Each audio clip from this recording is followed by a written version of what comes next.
श्रीमते भक्तिवेदांत स्वामीति नामिने।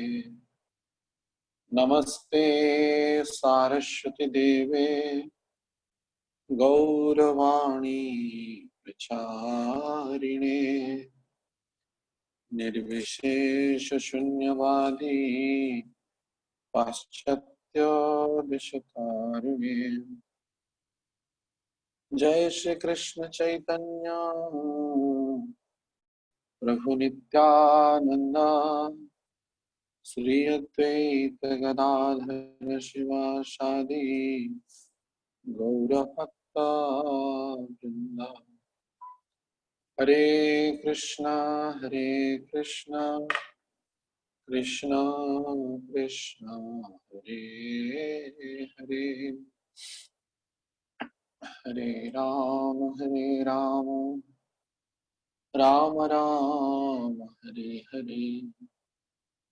नीलाचल निवासाय नित्याय परमात्मने बलभद्र सुभद्राभ्यां जगन्नाथाय ते नमः।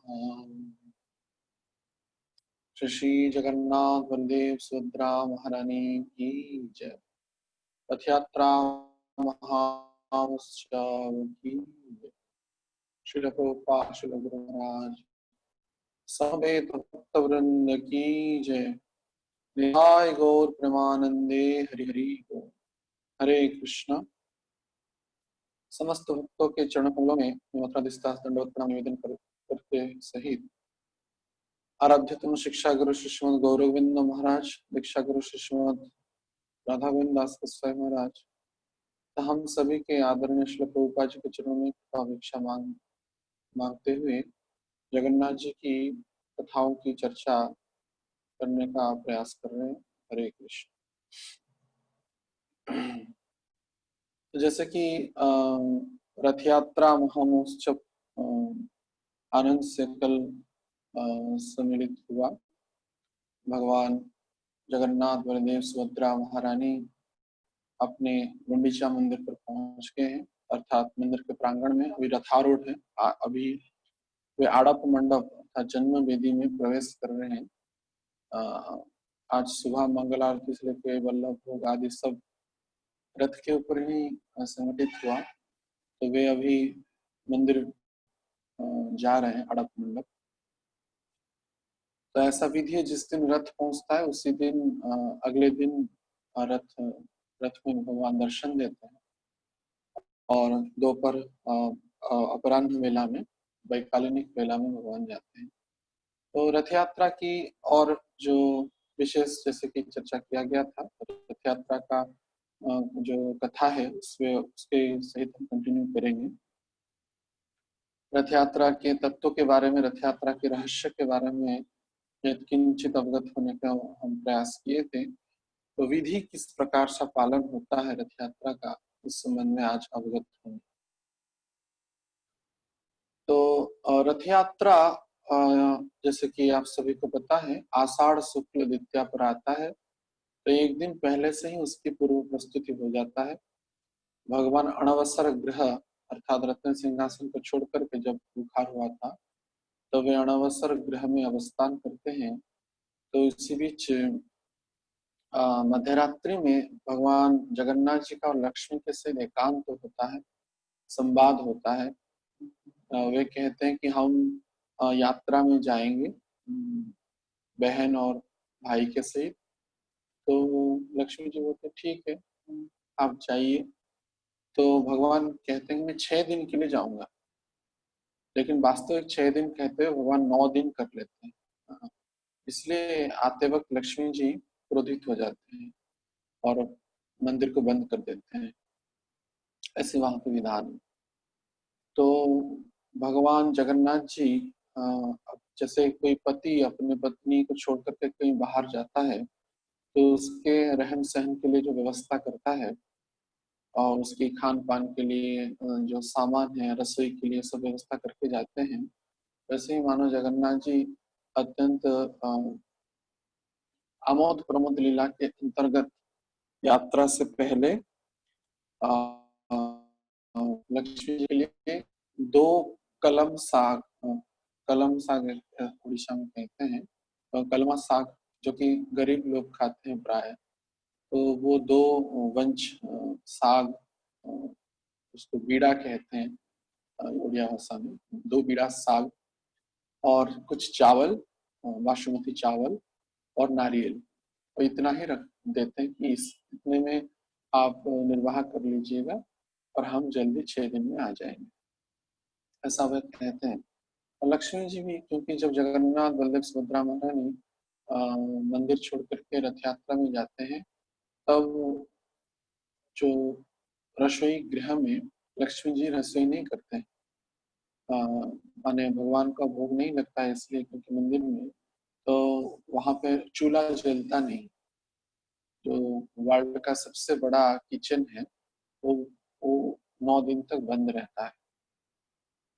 तो इसलिए वे अलग से ही स्वल्प एक चूल्हा में अपने वीरांगना पति विहीना लक्ष्मी जगन्नाथ जी के विरह में थोड़ी में ही काम चला लेती है, अर्थात दो साग की बीड़ा और कुछ चावल और नारियल में। ये ऐसा वहां पे प्रचलन विधि है, ऐसा मानवीय लीला जगन्नाथ जी करते हैं द्वारकाधीश के स्वरूप में। तदुपरांत उसी मध्यरात्रि लगभग 2-3 बजे पंडा पुजारी लोग प्रवेश करते हैं, विशेषकर जो दैतापति सेवक हैं जगन्नाथ जी के, जो आदि जो सेवक विद्यापति जिन्होंने अनुसंधान किया नीलमाधव विग्रह का, उनके और ललिता जी के से जो संतान उत्पन्न हुए दैतापति कहते हैं, वे दैतापति जाकर के जगन्नाथ जी को सेनापति लगाते हैं। सेनापति माने जैसे मानो बाहर निकल रहे तो कवच पहन करके निकलते हैं, जैसे कुछ व्यावहारिक दृष्टि से विग्रह में कुछ समस्या ना हो और सुरक्षा के लिए साक्षी गोपाल नामक स्थान से बकुल कास्ट का एक कास्ट आता है, उसमें पटा अर्थात पतले पतले थोड़ा जाड़ा होकर के, जैसे कि बाहरी चोट से उनको सुरक्षा मिले, वे उनको आच्छादित करते हैं। हाथ में उसको बाहुटी कहते हैं, तो वो जो हाथ होता है उसमें बकुल काष्ठ का लकड़ी को लगाया जाता है और पट रज्जु से अर्थात रेशमी वस्त्र के कपड़े से उनको बांधा जाता है, जिससे बाहर से दिखे ना।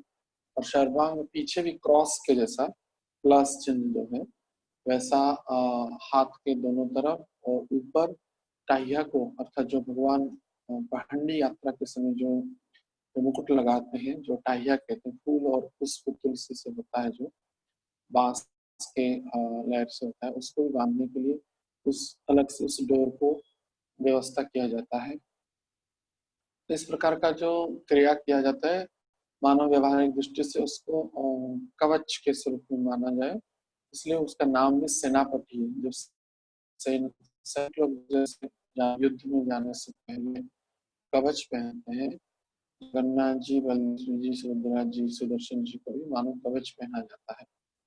और वो लकड़ी से वो आच्छादित कवच होता है, उसको अच्छे से रेशमी कोमल वस्त्र से बांध दिया जाता है, जिससे जगन्नाथ जी को कष्ट न लगे। इस प्रकार से सेनापति लगाते हैं। और रथ यात्रा के दिन, आषाढ़ शुक्ल द्वितीया के दिन, क्योंकि यात्रा में जाने को है, तो लक्ष्मी जी जगन्नाथ जी के लिए खिचड़ी कर लेते हैं। तो रथ यात्रा के दिन जगन्नाथ जी को खिचड़ी लगता है, क्योंकि जल्दी जल्दी जाना है सुबह सुबह। तो जल्दी उठ जाते हैं। जैसे आप देखे होंगे थोड़ा किशोर अवस्था के आयु में जब बालक बालिका लोग कहीं कहाँ जाना है ट्रेन में फ्लाइट में, तो जल्दी उठ कर बोलते चलते चलते चलते वो पहले रेडी हो जाते हैं। उनको यात्रा में जाने की बहुत ही उत्साह उद्दीपना रहता है। वैसे ही भगवान के जो भगवान अपने भक्तों से मिलने के लिए अत्यंत उत्साह से, श्रद्धा से, प्रेम से वे प्रकट होकर के मानो जल्दी जल्दी खिचड़ी खाने के लिए कुछ जल्दी जल्दी खाने के लिए प्रस्तुत हो जाते हैं। लगभग 3 बजे, 3 साढ़े 3 बजे मंगल आरती हो जाता है जगन्नाथ जी का रथ यात्रा के दिन। मंगल आरती के बाद वो मंदिर के भाषा में कहते हैं मैलम, मैलम अर्थात रात्रि में जो बड़ा श्रृंगार वेश होते हैं, अर्थात फूलों का श्रृंगार जगन्नाथ जी बलदेव सुभद्रा जी होते हैं, उसको निकाला जाता है मंगल आरती के उपरांत। निकाल करके उसको उसी क्रिया को कहते हैं मैलम। उसका तड़प लागी, तड़प लागी मैंने जगन्नाथ जी गमछा पहनते हैं स्नान के लिए, तो वहां पे बिंब स्नान होते हैं। षोडशोपचार में उनका मंत्रोक्त स्नान किया जाता है। स्नान के उपरांत तुरंत ही वल्लभ भोग लगता है, जिस वल्लभ भोग में खिचड़ी लगती है। उस दिन लक्ष्मी जी जगन्नाथ जी के लिए खिचड़ी करते हैं, तो खिचड़ी का भोग लगता है और जगन्नाथ जी खिचड़ी खा करके तुरंत वहां से निकल पड़ते हैं अ, अ, पहाड़ी यात्रा के लिए। तो जगन्नाथ जी अपने अड़सर गृह से, जगमोहन नामक स्थान से जो मंदिर के आगे है, वहां पर वो वहां से सेनापति लगते हुए पहले तो मंगलार्पण होता है, अर्थात ब्राह्मण लोग भगवान को दूब, दूब के पत्ते और बेर के पत्ते, अक्षत, हल्दी आदि मांगलिक चिन्हों से, मांगलिक द्रव्यों से मंगलार्पण करते हैं। उसके बाद वहां पे पति महापात्र नामक एक सेवक है, वो उनको पान लगाते हैं, क्योंकि यात्रा में जाने से पहले जैसे शुभ शुभ मांगलिक वस्तुओं को समर्पण के बाद जगन्नाथ जी को पान दिया, उसको बिड़िया पान कहते हैं, तो बिड़िया पान वे लगाते हैं। उसका कपूर के आरती जगन्नाथ जी बलदेव सुभद्रा जी को पति महापात्र नामक एक सेवक है, जो दैतापति के, सॉरी, विद्यापति के पुत्र वंशज हैं, वे आरती करते हैं। वहां पे जो गराबरडो सेवक हैं, उनके द्वारा आचमन करते हुए जगन्नाथ जी का आरती होता है, बलदेव जी का, सुभद्रा महारानी का, सुदर्शन जी का आरती होता है। तदुपरांत पहले मानो यात्रा की सुरक्षा के लिए, जैसे होता है ना, कोई कहाँ पे अगर बड़ा चीफ मिनिस्टर, प्राइम मिनिस्टर जाते हैं, तो पहले सुरक्षा व्यवस्था पहले किया जाता है, कैसा सुरक्षा है या नहीं। तो उसी हिसाब से जगन्नाथ जी मानो यात्रा में जा रहे हैं, सामने नंदी घोष, तालध्वज दर्पदलन खड़ा है, तो सुरक्षा के निर्वाह के लिए मानो पहले सुदर्शन जी, तो रथ यात्रा पहली जो पहंडी होता है, उस वो होते हैं सुदर्शन जी का। सुदर्शन जी की पहंडी को क्षिप्र पहंडी कहा जाता है। क्षिप्र अर्थात अत्यंत द्रुत गति में जल्दी जल्दी जाते हैं, सब निरीक्षण कर लेते हैं। पांच चक्र राज है, तो उसको क्षिप्र पहंडी कहते हैं। उनको जमीन में नहीं रखा जाता, जैसे सुदर्शन कभी जमीन में नहीं, तो आसमान में घूमते रहते हैं, चक्र स्वरूप है। तो यद्यपि जगन्नाथ जी के माने सुदर्शन जो बड़ा विचित्र है, सर्वत्र विष्णु विग्रह में या अन्य कोई कृष्ण विग्रह में भी सुदर्शन जी चक्राकार के हैं, वृत्ताकार के हैं, लेकिन जगन्नाथ में स्तंभाकार का है, एक स्तंभ के आकृति में। इसके पीछे बड़ी दिव्य एक कथा है। एक बार जगन्नाथ जी सुदर्शन जी को कहे, क्योंकि सुदर्शन जी का बड़ा अहंकार हो गया था कि मैं ही समस्त असुरों का ग्राहका में वध किया, और गजोद्धार लीला में मगरमच्छ का वध किया, और लेकिन जस तो भगवान को हुआ। समस्त असुरों का मस्तक में काटा, लेकिन जस तो भगवान को मिला, भगवान ने मारा, वो चक्र ने तो काटा। तो ये समस्त इसी प्रकार का अहंकार होने के कारण जगन्नाथ जी उस अहंकार को नष्ट करने के लिए, क्योंकि भगवान गर्भगंजन नरहरि कहा जाता है, भगवान अहंकार को सहन नहीं करते कभी भी, इसलिए भगवान इस प्रकार का लीला करने के लिए कहे कि हे सुदर्शन, आप जाकर के हनुमान जी को बुला करके लाइए।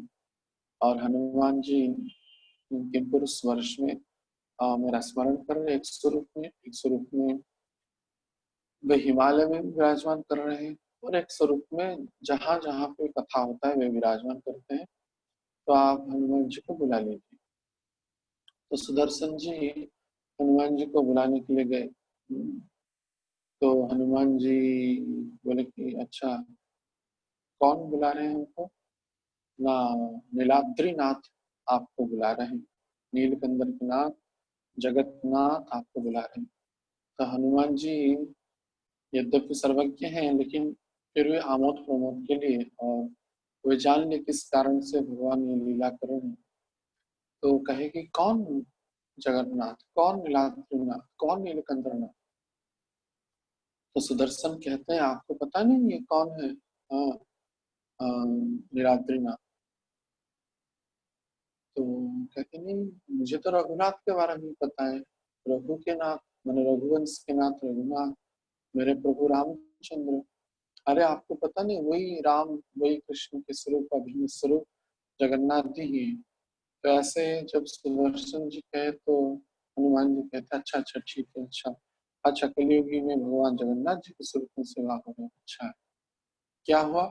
अब वे आपको बुला रहे हैं, बोले ठीक है मैं जाऊंगा। आप आप जाइए, लेकिन इतना जल्दी कैसे जा पाएंगे? आप मेरे ऊपर बैठ जाइए, सुदर्शन जी कहते हैं, और मैं आपको जल्दी पहुंचाऊंगा। नहीं नहीं कोई बात नहीं, आप जाइए, आप मैं चला जाऊंगा। तो उसके बाद सुदर्शन जी बोले ठीक है।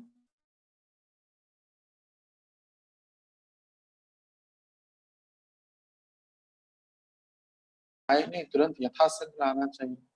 गुरु मुख पद्म वाक्य चित्तित न करिया एको। इसे हम कहते हैं यथाशीघ्र उस आज्ञा का पालन करना चाहिए।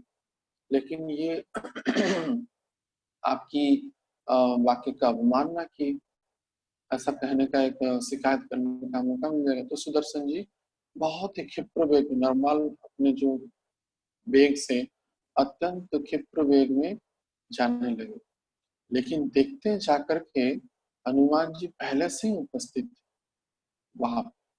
अर्थात हनुमान इतने वायु मने मनोजवं मारुततुल्य वेगम जितेन्द्रियं बुद्धिमतां वरिष्ठम वातात्मजं वानरयुद्धं मुख्यम श्री राम दूतम शरणम प्रपत्ति। मनोजवं मारुततुल्य वेगम, जिनका वेग मारुत वायु के जैसा, वायु पुत्र है, उनको कौन, उनकी वेग के आगे सुदर्शन में कुछ है नहीं।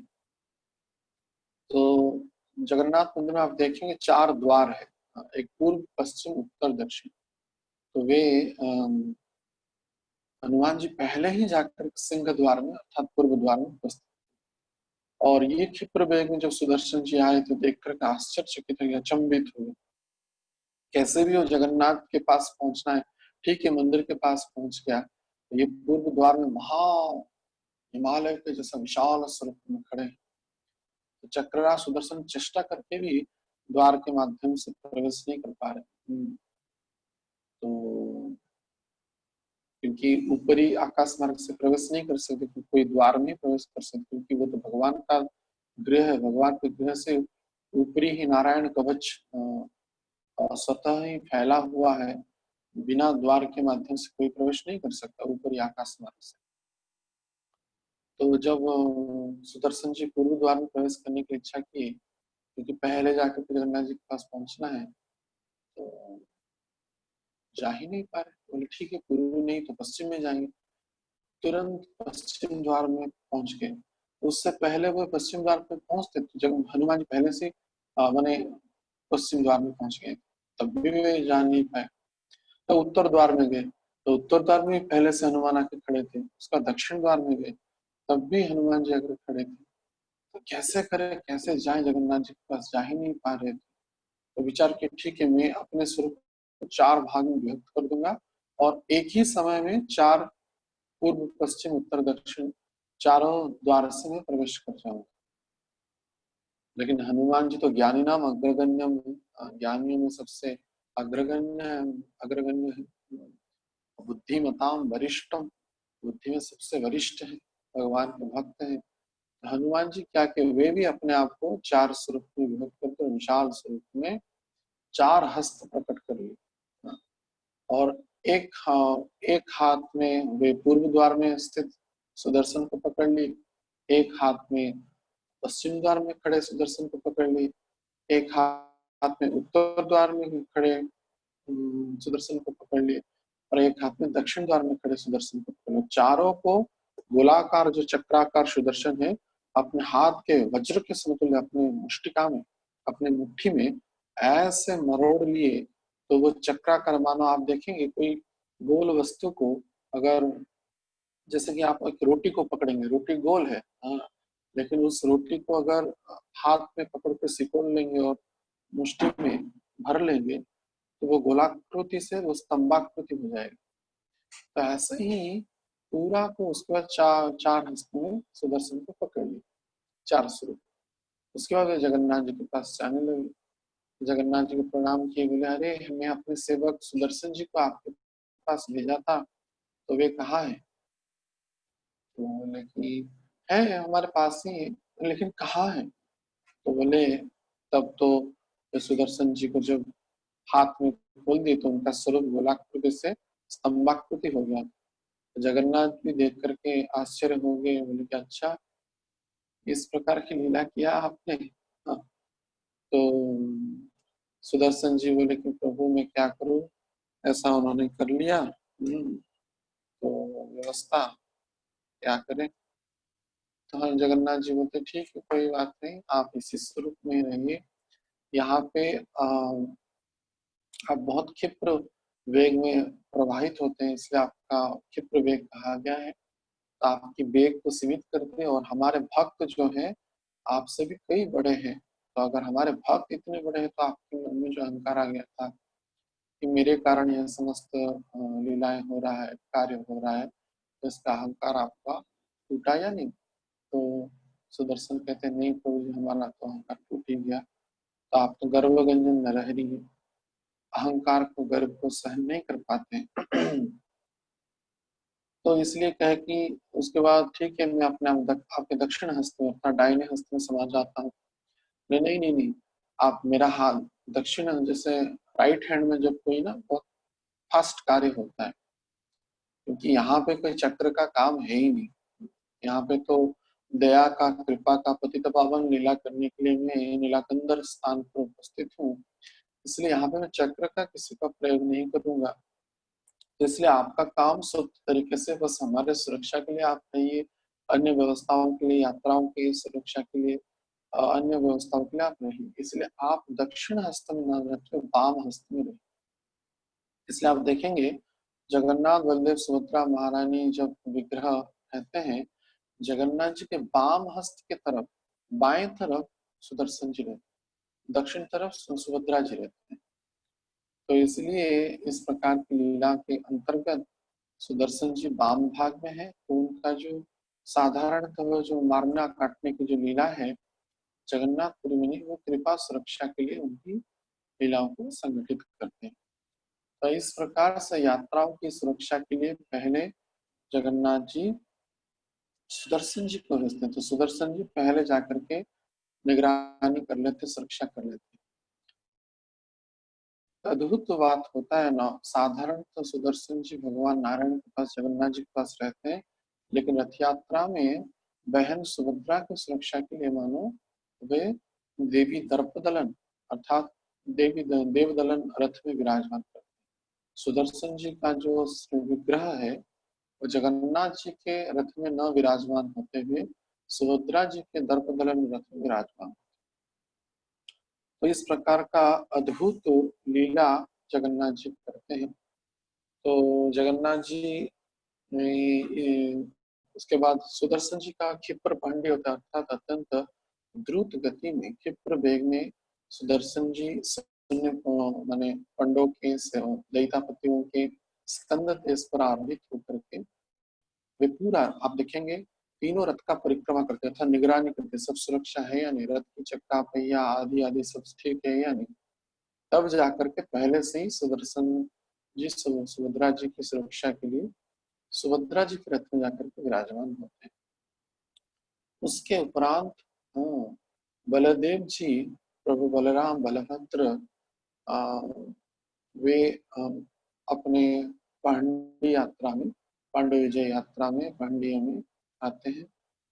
तो उनका पहंडी को दर्प पहंडी कहा गया, अत्यंत दर्प से, अहंकार से मतवाला होते हुए, अर्थात भक्तों के प्रति कृपा करने के लिए मानव वारुणी मद्य पान करके जैसे ब्रज लीला में वे किए थे, वैसे मत होकर के अत्यंत दर्प के स्वरूप में और अपने दम्भ में श्रीक्षेत्र मोड़ुमणि अर्थात श्री मंदिर के आदि बड़े ठाकुर कहते हैं वहाँ पे, वे उसके रक्षी हैं।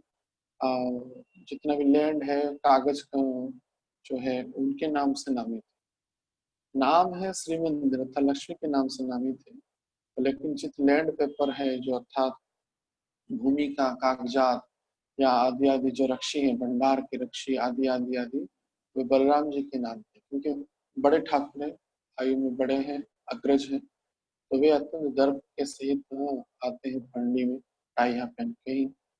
जैसे वो ब्रजभावित तो है ही, लेकिन मतवाला हस्ती, श्वेत हस्ती के स्वरूप में मानो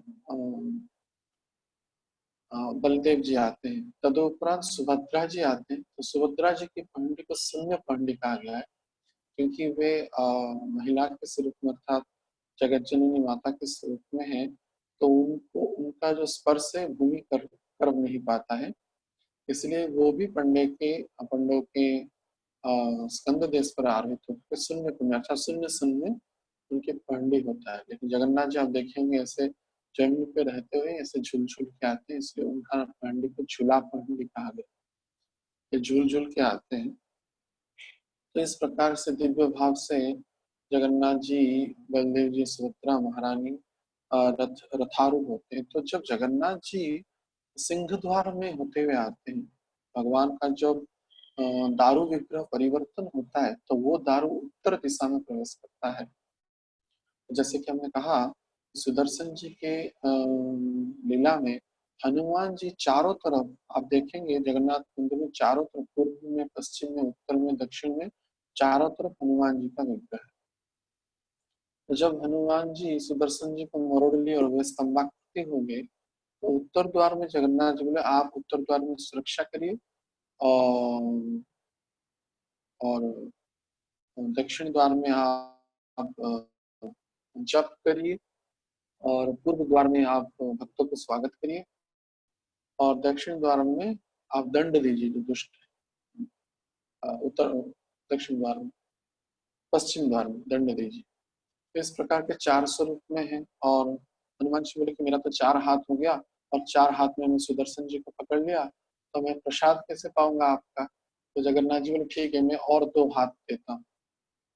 तो जगन्नाथ जी और 2 हाथ दिए, तो 6 हाथ, 4 2 6 हाथ हो गए। तो हनुमान जी बोले कि मैं तो प्रसाद पाऊंगा, लेकिन भक्तों को कैसे आशीर्वाद दूंगा और दुष्टों को भी कैसे दंड दूंगा अगर कोई दुष्ट विचार में आएगा? तो भगवान ने और भी 2 हाथ दे दिए। तो उत्तर द्वार में जो हनुमान जी है वे अष्टभुज स्वरूप में है।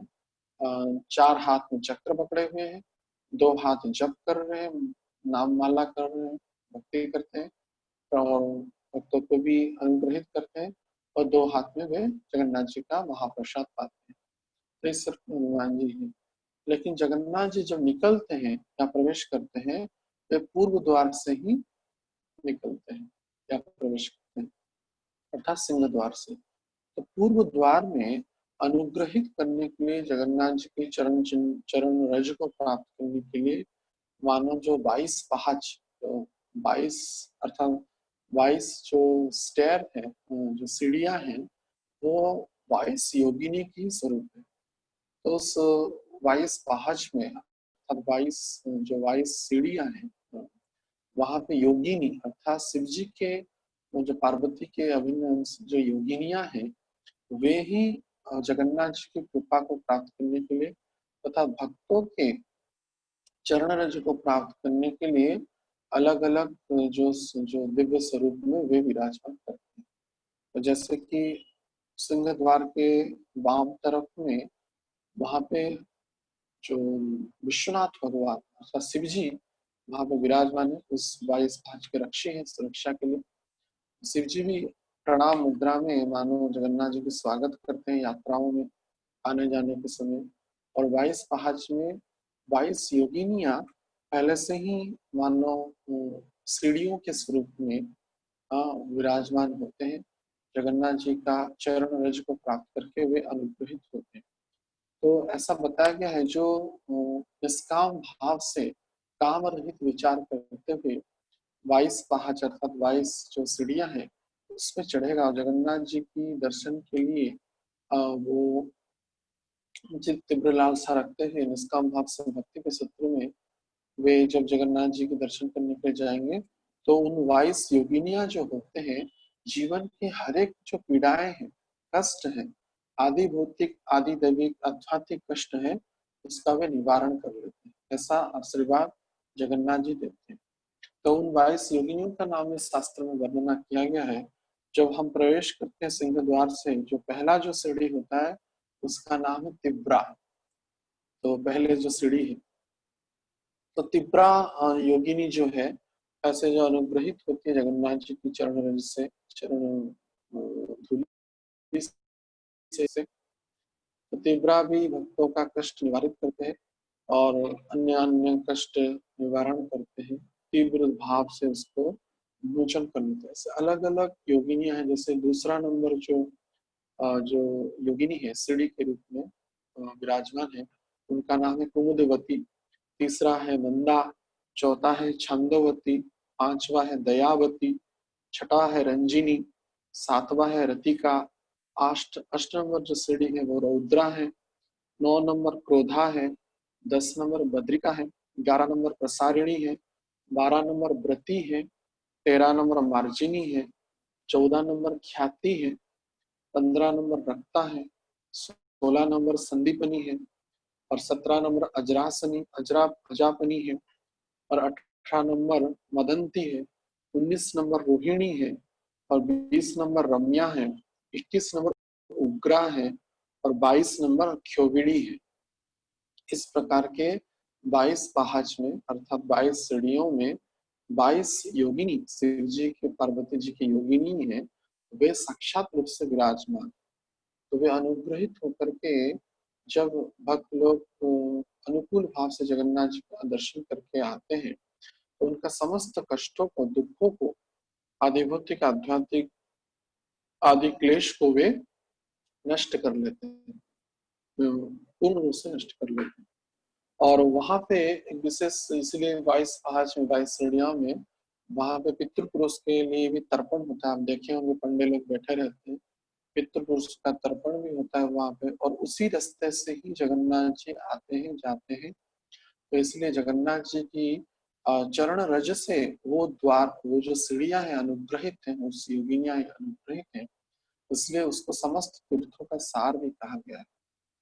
इस प्रकार से जगन्नाथ जी, बलदेव, सुभद्रा, सुदर्शन जी आषाढ़ से तृतीया के दिन रथारूढ़ होते हैं। तो रथारूढ़ होने से पहले ही रथ की प्रतिष्ठा होती है। प्रतिष्ठा मंडप से याज्ञिक जो पुरोहित हैं वे रथ की प्रतिष्ठा करते हैं। रथ तो पूर्व प्रस्तुति होकर के दक्षिणाभूमि होकर के रहता है सिंह द्वार के निकट, लेकिन उसमें कलश जो होते हैं ऊपर जो, तो प्रतिष्ठा नहीं होता है। तो उसी दिन या एक दिन पहले या उसी दिन रथ यात्रा के दिन प्रतिष्ठा होती है। उसमें ध्वजा लगता है और ध्वजाओं में कपिध्वज लगता है, उसको अर्थात हनुमान जी विराजमान होते हैं। और रथ प्रतिष्ठा के उपरांत पहंडी यात्रा में जगन्नाथ जी, इसको बोलते हैं धाड़ी पहंडी, एक के बाद एक निकल करके आ जाते हैं और वहां पे रथारूढ़ हो जाते हैं। तो हर एक रथ की भी महत्व शास्त्र में प्रदान किया गया है। जैसे आप सभी को विदित ही होगा, जगन्नाथ जी का रथ का नाम नंदी घोष है और बलदेव जी का रथ का नाम तालध्वज है और सुभद्रा जी की रथ का नाम देवी दलन या दर्प दलन। और निर्दिष्ट शास्त्रोक्त प्रमाण के अनुसार, स्कंद पुराण के अनुसार निर्दिष्ट संख्यक सीमाओं में वे सब सीमित है और उसके नियम के अनुसार, निष्ठाओं के अनुसार उस निर्दिष्ट समय उन रथों का निर्माण किया जाता है, क्योंकि वे उसमें स्वयं भगवान विराजमान है। तो नंदी घोष रथ की जो जैसे कि उच्चता है लगभग 13.5 मीटर है और उसमें 832 काष्ठ लकड़ियां लगती हैं, निर्दिष्ट, एक ज्यादा नहीं एक कम नहीं, 832 उसमें लकड़ियां लगती है। और वो चक्के भी उसके अर्थात जो पहिए हैं वो 16 होते हैं। और जो रथ की जो आच्छादन करने के लिए जो कपड़ा व्यवहृत होता है, लाल और पीला रंग की कपड़ा व्यवहृत होता है इसमें, नंदी घोष के रथ में। और उस रथ के जो द्वारपाल है वो गरुड़ जी है, और जय विजय भी सामने रहते हैं। और उसकी जो बाना अर्थात ध्वजा का जो नाम है त्रैलोक्य विमोहिनी। तो और तीन अर्थात सप्तरजतम का प्रतीक होता है, और वो बाना अर्थात ध्वजाएं रहती है रथ के ऊपर, जो कि त्रैलोक्य मोहिनी नाम से नामित है। और उस रथ का जो रस्सी है, जिस रस्सी से रथ को खींचा जाता है, उसका नाम है शंखचूड़ा। शंखचूड़ असुर जब भगवान बद्ध किए, इसीलिए उन्होंने प्रार्थना किया कि मैं तो आपकी कृपा से मैं अत्यंत उन्नत गति को प्राप्त किया, लेकिन आप कृपा करिए, जब भी आपकी रथ खींचा जाएगा मैं ही साक्षात स्वरूप में आपकी वो सेवा को प्राप्त करूंगा। तो रथ को खींचने के लिए जो रस्सी व्यवहृत होते हैं नंदी घोष रथ के लिए, उस रस्सी का नाम है शंखचूड़ा। इस प्रकार की नंदी घोष रथ का विवरण है। उसमें भी निर्दिष्ट संख्यक के पार्षद देवताएं रहते हैं, और ऋषियां रहते हैं, मुनियां रहते हैं, और गंधर्व नारियां रहते हैं नृत्य गान करने के लिए। आगे महारी सेवक नृत्य करके, ओडिसी नृत्य करके चलते हैं, और जाकिक ब्राह्मण, वैदिक ब्राह्मण भगवान की स्तुतियां मंगलार्पण करके ही चलते हैं। वैसे ही इस प्रकार की नंदी घोष की शोभा होती है, जिसमें जगन्नाथ जी विराजमान करते हैं। वैसे ही जो बलदेव जी जिस रथ में विराजमान करते हैं, उस रथ का नाम है तालध्वज। तो तालध्वज रथ की जो उच्चता है 13.2 मीटर है, 13.2 मीटर है, और उसमें 14 पहिए होते हैं। और उसमें निर्दिष्ट संख्या के 763 इसमें कास्ट की संख्या होती है। उतनी ही कास्ट में तालध्वज रथ का निर्माण होता है। और उस रथ को आच्छादित करने के लिए लाल और हरा या नीला, जो जिसको थोड़ा इस वक्त नीला भी दिखता है, उस रंग के कपड़े से तालध्वज रथ को आच्छादित किया जाता है। और उस रथ के जो द्वारपाल वासुदेव होते हैं और जो ध्वजा का जो नाम उनानी होता है, तालध्वज रथ की जो ध्वजा है, जो बाना या पताका भी कहते हैं, उसका नाम उनानी है। और उनकी जो रस्सी है, तालध्वज रथ की जो रस्सी है, तो स्वयं वासुकी जो पाताल में विराजमान करते हैं, वासुकी नाग ही वे रस्सी के रूप में व्यवहृत होते हैं। तो वासुकी ने अनुरोध किया था कि हे भगवान, हे बलदेव, आप मेरे प्रभु में मूल संकर्षण है, तो इसलिए आपकी रथ जब खींचा जाएगा, आप कृपया मुझको उस सेवा में नियुक्त कराइएगा। तब तालध्वज रथ की जो रस्सी है वो वासुकी नाग ही स्वयं होते हैं। वैसे सुभद्रा जी का जो रथ है दर्प दलन है या देवी दलन है, उसकी भी रथ की जो पहिया चक्का है वो 12 होते हैं, और 593 निर्दिष्ट संख्यक लकड़ियों में देवी दर्पदलन की रथ निर्मित होती है। और दर्पदलन रथ की उच्चता 12.9 मीटर है, अर्थात 12.9 मीटर है। और रथ की जो कपड़ा है जिससे आच्छादित किया जाता है, वो लाल और काला रंग का होता है। और उनकी जो द्वारपाल है, देवी दर्पदलन रथ की जो द्वारपालिका है, वह जय दुर्गा देवी है। जय दुर्गा द्वारपाल के रूप में खड़ी रहती है। और जो बाना अर्थात ध्वजा पताका का नाम नदम्बिका है। और तीनों ही पताका रहते हैं वो नदम्बिका नाम से नामित है। और जो जिस रस्सी से देवी दर्पदलन की रथ को खींचा जाता है, उस रस्सी का नाम सुवर्ण चूड़ा है। सुवर्ण अर्थात स्वर्ण में वो रस्सी होती है, ऐसा शास्त्र में बताया गया है।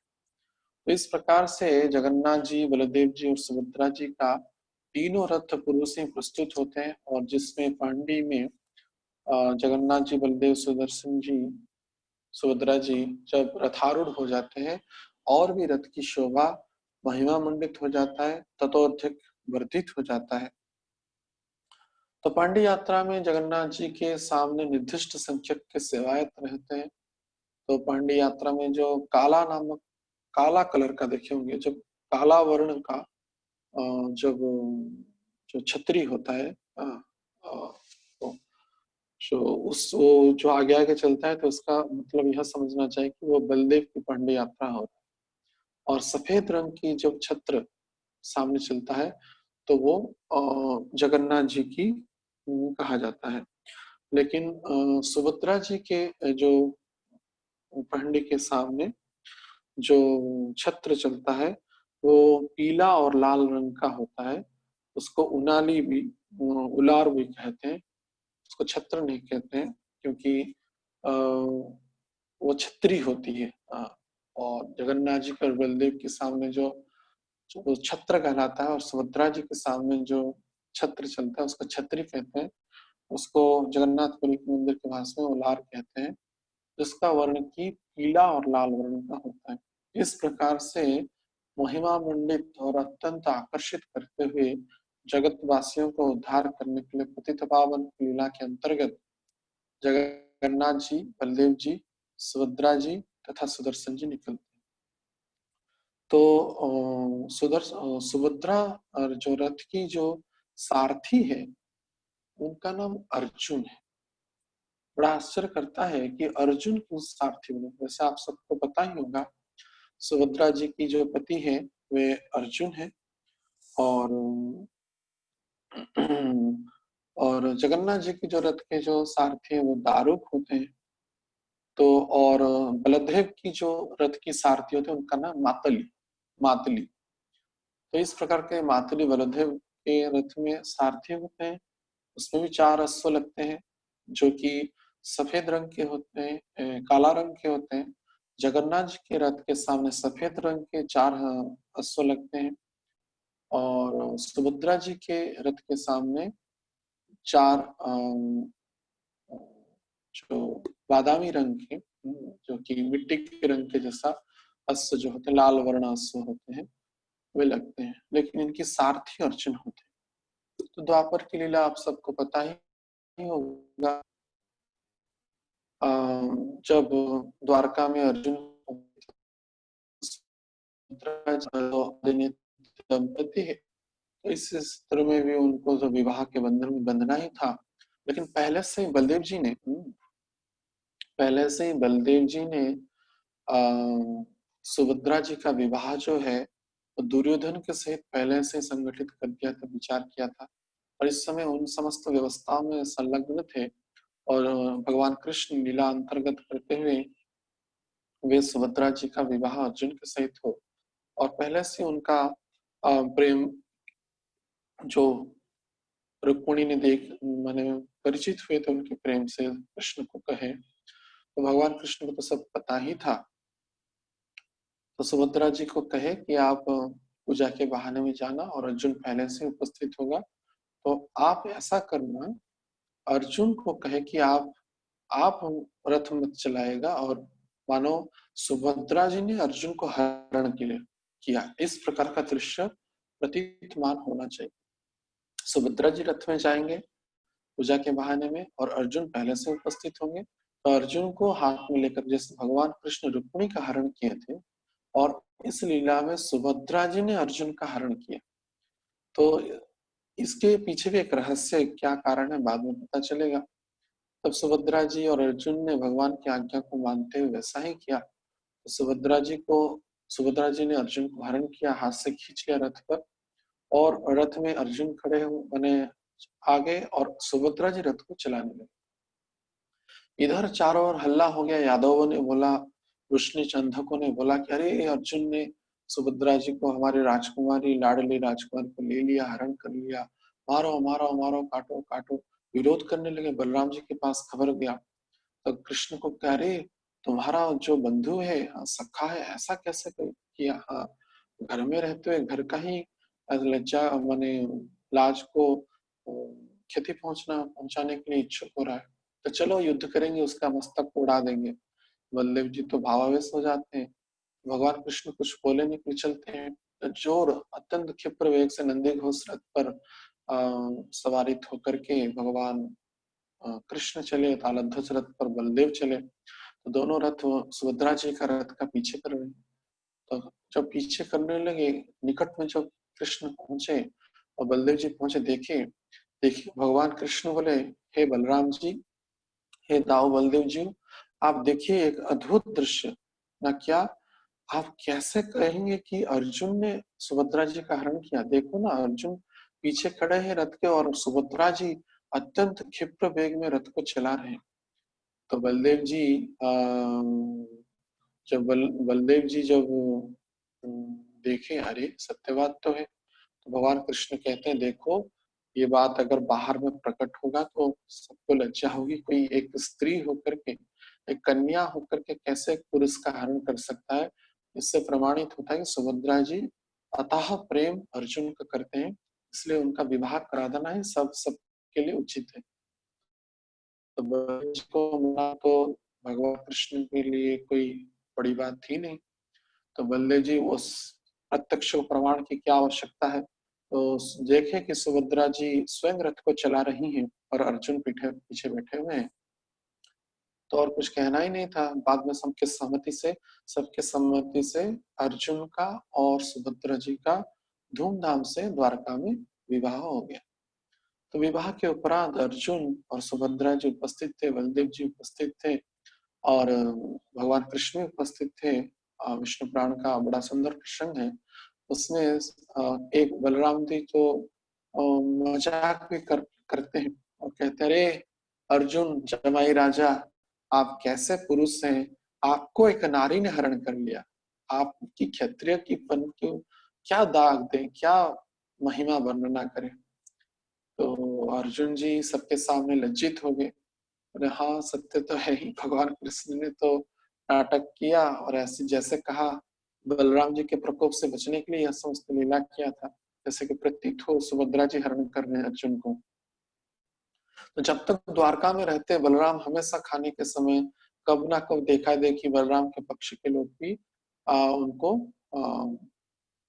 तात्सल्य करते, वसना करते और मजाक करते।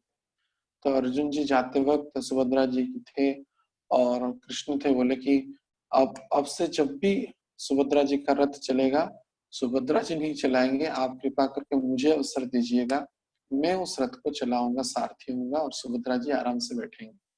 तो भगवान कहे कोई बात नहीं, यदि यह तो लीला अनादि नित्य लीला के स्वरूप में नीलकंदर नीलाद्रि पर्वत पर जब हम रथ यात्रा में निकलेंगे, सुभद्रा जी जिस ब्रज दर्शन से वंचित थी, ब्रज के लीलाओं में उपस्थित थी नहीं, तो उन सुभद्रा जी को भी ब्रज के ओर ले चलेंगे।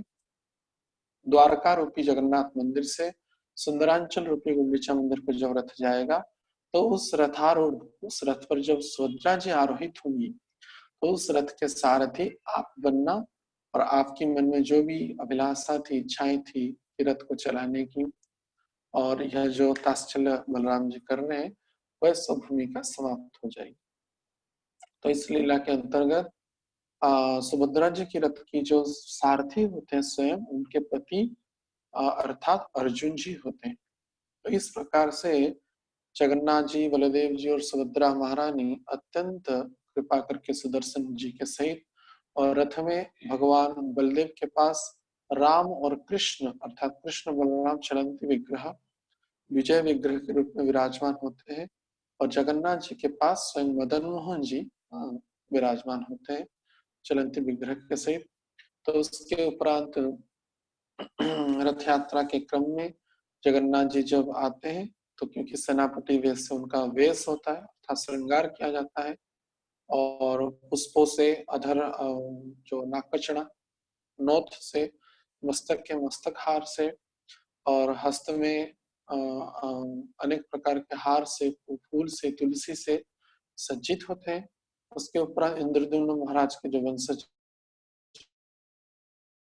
वे आकर के स्थापना करते हैं और छेरा पहरा अर्थात वे सोने की झाड़ू से जगन्नाथ जी पहले तो बलदेव जी की रथ की छेरा पहरा अर्थात झाड़ू करते हैं, उसके बाद जगन्नाथ जी की करते हैं, उसके बाद सुभद्रा जी का करते हैं, उसके बाद जो घोड़े होते हैं, बलदेव के 4 घोड़े, सुभद्रा जी के 4 घोड़े और जगन्नाथ जी के 4 घोड़े, वे लोग रथ से संयुक्त होते हैं और सारथी अर्थात दारुक जो होते हैं नंदी को रथ को चलने के लिए घोड़ाओं को आज्ञा देते हैं तो चलते हैं और सुभद्रा जी के रथ में अर्जुन जी घोड़ों को आज्ञा देते हैं तो रथ चलता है। और बलदेव जी की रथ में मातली जो है वे रथ को चलने के लिए आज्ञा दें। तो पहले रथ जो चलता है, पहले बलदेव जी की रथ चलता है, तालध्वज रथ चलता है। तदुपरांत देवी सुभद्रा जी का रथ दर्पदलन चलता है और अंतिम में जगन्नाथ जी भक्तों के सहित आनंद प्रमोद करते हुए वे नंदीघोष रथ चलता है। इस प्रकार से वे गुंडीचा मंदिर में प्रवेश करते हैं। यद्यपि नियम तो है कि एक ही दिन में तीनों रथ चले, लेकिन बहुत भीड़ होता है वहां पे अन्य अन्य भक्तों की, क्योंकि भगवान तो भक्त वत्सल है। कोई अगर भक्त आया नहीं, रथ को खींचा नहीं है, तो जगन्नाथ जी प्रायतः रुक जाते हैं। लेकिन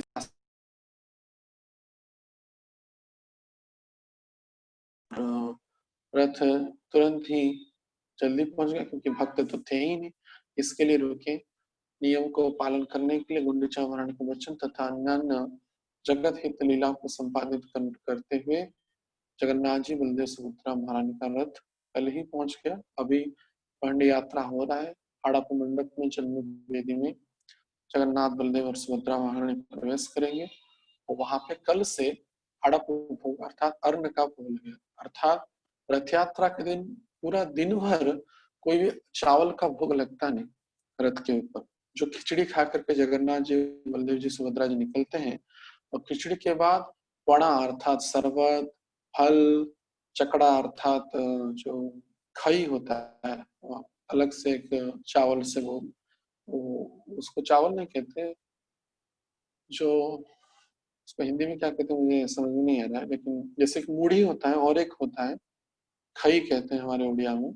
तो वो होता है, उसको पानी में डाल करके उसमें मीठा डाल करके छेना डाल करके इसको उसमें पाक किया जाता है, नारियल डाल करके जायफल और नारियल आदि सुनिष्ट वस्तु मिला करके, और अन्य अनेक प्रकार का फल लगता है और पंक्ति भोग कहते हैं उसको, पंक्ति भोग लगता है।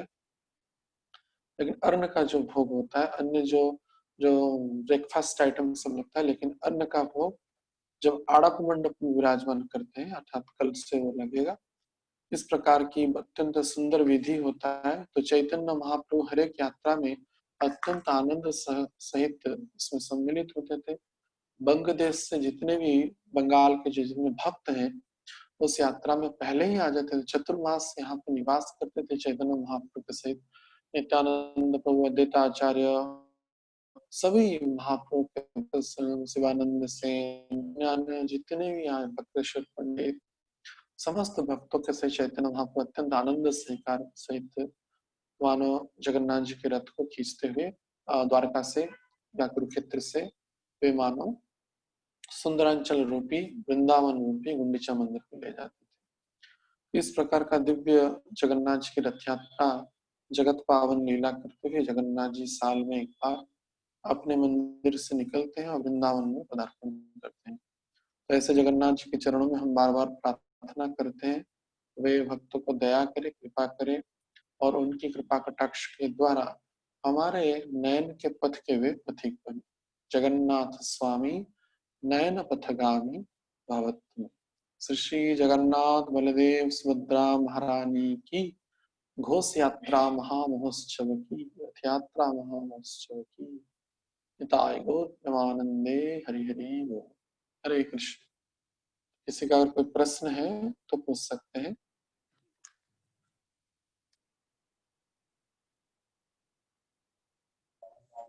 हरे कृष्णा प्रभु जी। हरे कृष्णा, बोलिए। प्रभु जी मैं मेरे को ये पूछना था जो गोधन पीठ के जो शंकराचार्य जी हैं उनका क्या रोल होता है वहाँ पे जगन्नाथ रथ यात्रा में? वो अंदर जाके कुछ कुछ करते भी हैं जगन्नाथ जी के साथ, जो राजा आते सुनाई हैं। नहीं दे रहा है, स्पष्ट आवाज आपका स्पष्ट नहीं आ रहा है। हरे कृष्णा प्रभु जी, धन्यवाद प्रणाम। हाँ बोलिए, प्रभु जी वो जोर से जो बोलिए।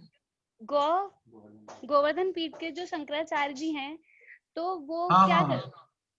तो वो जो आते हैं वो वहाँ पे मतलब वो वहाँ पे क्या करते हैं, आके कुछ कुछ करते हैं जगन्नाथ जी के हाथों के साथ? तो वो क्या करते हैं वहाँ पे अंदर जाके रथ के ऊपर? अच्छा, क्योंकि अतीत में जगन्नाथ जैसे हमारे जो सनातनी सभ्यता है, जो बुद्धों के भगवान बुद्ध के आने के बाद जो यज्ञ विधि का, वैदिक विधि का विसर्जन हो गया था। निंदति यज्ञ विधिरे सदैव हृदय दर्शति प्रसुघातम। प्रसुघात को देखते हुए निंदा करती वेदों की बुद्ध ने, तो पुनः सनातन परंपरा को उत्थापन करने के लिए भगवान की आज्ञा से शंकराचार्य प्रकट हुए। जैसे पद्म पुराण में वाक्य है, मायावादम असत्शास्त्रम प्रच्छन्नम बोधमुच्यते मैव विदिता देवी कलौ ब्राह्मणम मुक्तिना। तो मैं असत शास्त्र का प्रमाणित करूंगा, लेकिन वेदों को मैं स्थापना करने के लिए ब्राह्मण मूर्ति में प्रकट होगा। शंकराचार्य का बहुत ही अवदान है सनातन धर्म के प्रति। उन्होंने वेद का पुनः स्थापना किया। यद्यपि वे शारीरिक भाष्य दिए, लेकिन उस समय वही आवश्यक था। और देश के अर्थात भारतवर्ष के 4 दिशाओं में 4 मठ की स्थापना उन्होंने किया। उत्तर में बद्रिकाश्रम के निकट जोशी मठ, दक्षिण में श्रृंगेरी मठ, और पश्चिम में द्वारका में शारदा मठ, और जगन्नाथपुरी में गोवर्धन मठ स्थापित किए। 4 मठ का स्थापना किया और बाद में उस 4 में शिष्य को रखा। और कालांतर में बुद्धों के द्वारा जब भी कुछ समय जगन्नाथ मंदिर में बुद्ध प्रणाली से सेवा हो रहा था, विघ्न नहीं थे, तो पाताली हो गए थे यवनों के आक्रमण के कारण। तो वो शंकराचार्य के द्वारा पुनः उनकी प्रचेष्टा से पुनः वे रत्न सिंहासन पर स्थापित हुए। इसलिए जगन्नाथ मंदिर की संस्कृति में शंकराचार्य को भी विशेष सम्मान दिया जाता है, क्योंकि उन्होंने पुनः आविष्कार किया था जगन्नाथ की सेवा को। तो इसलिए शंकराचार्य को विशेष सम्मान देने के लिए, अर्थात गजपति महाराज से पहले शंकराचार्य आते हैं और उनका दर्शन करते हैं। उनकी जो प्रसाद वे कुछ ऑफर करते हैं, फल फूल आदि, और उनको भी प्रसादी माला के रूप में, सम्मान के रूप में जो पुजारी लोग उनको माला बनाते हैं। और विशेष कुछ और प्रक्रिया नहीं होती है। तो वे विशेष एक सम्मान देने के लिए रथारूढ़ विग्रह को दर्शन करने का अधिकार उनको प्राप्त है। उसी सूत्र में शंकराचार्य आते। ठीक है जी प्रभु जी, धन्यवाद प्रभु जी। हरे कृष्णा। हरे कृष्ण।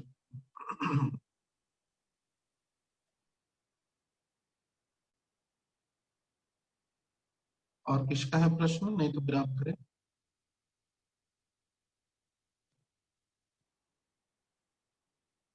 ठीक है, तो ठीक है, हम यहाँ पे आज की चर्चा को हम विराम करते हैं। तो जगन्नाथ जी के चरणों में, समस्त वैष्णव के चरणों में अनंत करोड़ दंडवत प्रणाम निवेदन करते हुए सभी प्रेम से भगवान का नाम ले।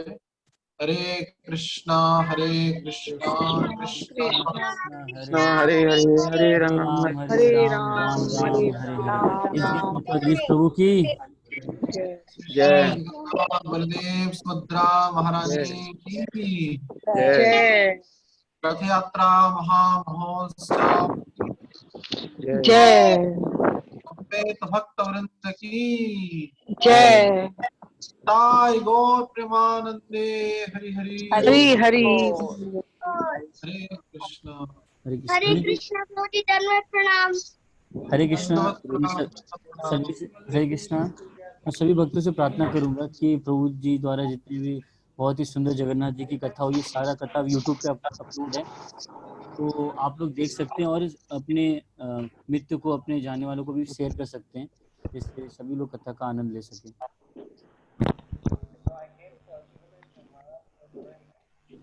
ठीक है प्रभु जी। हरे कृष्णा। दंडवत प्रणाम।